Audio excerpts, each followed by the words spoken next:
Hello student, मैं कल्याण गिरी। आज आपके सामने मनुष्य में पाचन तंत्र लेके आया हूँ।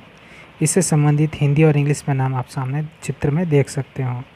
तो इसकी स्टार्टिंग कहाँ से होती है तो देख सकते हो आप, मुंह, मुगुआ, फिर ये देखो भोजन जाते हुए ग्रसनी, इसके नीचे की तरफ कृषिका, फिर ये थैले जैसी आकृति देख सकते हो, आमाशय, फिर भोजन छोटी आंत, बड़ी आंत, मलाशय और गूदा। ये जाते हुए का क्रम बता। अब विस्तारित देखते हैं। मुंह, बकल कैविटी का मतलब मुगुआ, इसोफेगस यानी ग्रशिका, स्टोमक का मतलब होता है आमाशय, तो आमाशय। फिर ये बड़ी आंत और छोटी आंत, मलाशय और गूदा, रेक्टम यानी मलाशय, एनस का मतलब गूदा। ठीक है, ये इसके भाग हो गए। इसके अलावा इसके सहयोगी भाग भी है। ठीक है, तो सहयोगी भाग में कौन कौन से हैं तो वो हम देखते हैं। जैसे कि दे रखा है, एक तो यकृत, अग्नाशय ग्रंथि, ये भी इसमें क्या करते हैं, सहयोग करते हैं। तो इनके एक एक के पार्ट को पढ़ते हैं। पहला माउथ एंड बकल कैविटी। ठीक है, इनका भाग क्या है।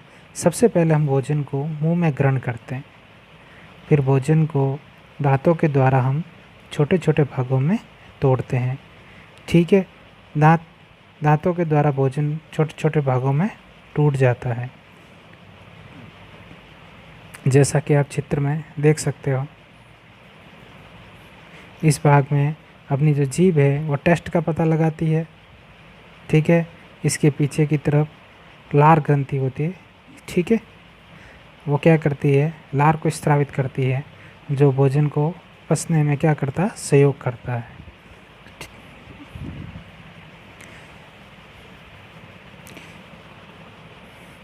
ये जो अपने लार ग्रंथि है, ये लार का स्त्रावण करती है, ये भोजन को लसलसा बनाती हैं। इसके अलावा भोजन के पाचन में सहयोग करती है। जीभ है जो अपने टेस्ट का कार्य करती है। ठीक है, जब भोजन बहुत छोटे छोटे भागों में टूट जाता है और तो लार इसमें मिला के इसको भोजन को लसलसा बना देती है।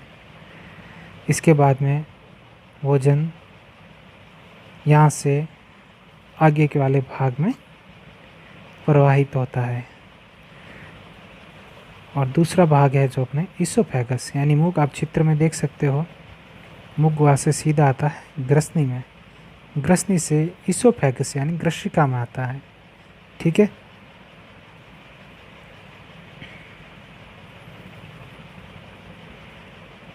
ग्रशिका के बाद में थैलेनुमा आकृति आप देख सकते हो, जिसे कहते हैं स्टोमक, आमाशय। तो स्टोमक के क्या कार्य हैं हम इसको देखते हैं।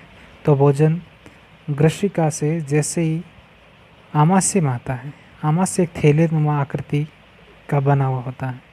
इसके अंदर आमाशय क्या करता है, हाइड्रोक्लोरिक अम्ल का स्त्रावन करता है। ये बैक्टीरिया को हाइड्रोक्लोरिक अम्ल क्या कर देता है, नष्ट कर देता है। इसके अलावा आमाशय के अंदर प्रोटीन का पाचन होता है। इसके अलावा भोजन के अंतर्गत अन्य अणु भी है जिनका पाचन आगे की तरफ होता है। आमाशय में जो प्रोटीन का पाचन होता है, इसके अंदर जो एंजाइम है वो पेप्सिन सहयोग करता है। यहाँ से भोजन स्मॉल इंटेस्टाइन में जाता है, यानी छोटी आंत में जाता है। आमाशय से छोटी आंत में, जो कि 7.5 सेमी की होती है।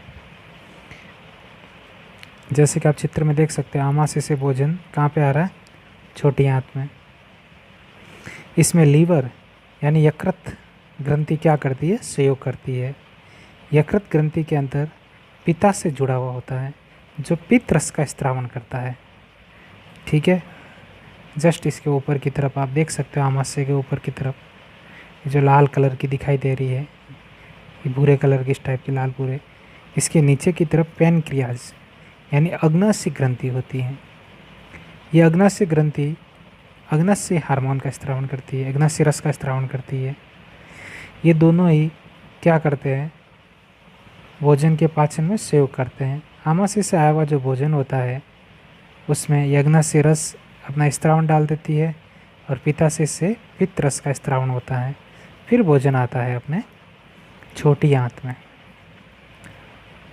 छोटी आंत 7.5 सेंटीमीटर लंबी होती है, जिसके अंतर्गत भोजन बहुत ही ज़्यादा समय तक रहता है। इसके अंतर्गत कार्बोहाइड्रेट, प्रोटीन, वसा सबका पाचन होता है। और प्रोटीन के लिए ट्रिप्सिन, जो क्या करता है, प्रोटीन को अमीनो अम्ल में बदलता है। ठीक है। इसके अलावा वसा को वसीय अम्ल और ग्लिसरॉल में बदला जाता है। इसके बाद में भोजन जाता है बड़ी आंत में। बड़ी आंत में होती है विल्ली। ये क्या करती है, जो भोजन में से आवश्यक अणु होते हैं उनको शरीर के अंदर भेज देती है, जैसे कि जल, शरीर के लिए आवश्यक पदार्थ, इन सभी का इन विल्ली के द्वारा भोजन अवशोषण हो जाता है। जो शरीर के लिए आवश्यक पदार्थ है उनमें भेज दिया जाता है। इसके अलावा अनावश्यक पदार्थ होते हैं उनको आगे भेज दिया जाता है। ठीक है। बड़ी आंत देख सकते हो आप, ये देखो छोटी आंत से बड़ी आंत में आया। जो बड़ी आंत है वो 1.5 सेंटीमीटर लंबी होती है। ये देखो भोजन किस तरह से जाता है। तो बड़ी आंत में आवश्यक भोजन का अवशोषण शरीर में हो जाता है और अनावश्यक भोजन होता है उसे आगे की तरफ भेज दिया जाता है। ठीक है। जिसे मलाशय में इकट्ठा हो जाता है और मलाशय से गुदा द्वार के द्वारा शरीर से बाहर कर दिया जाता है।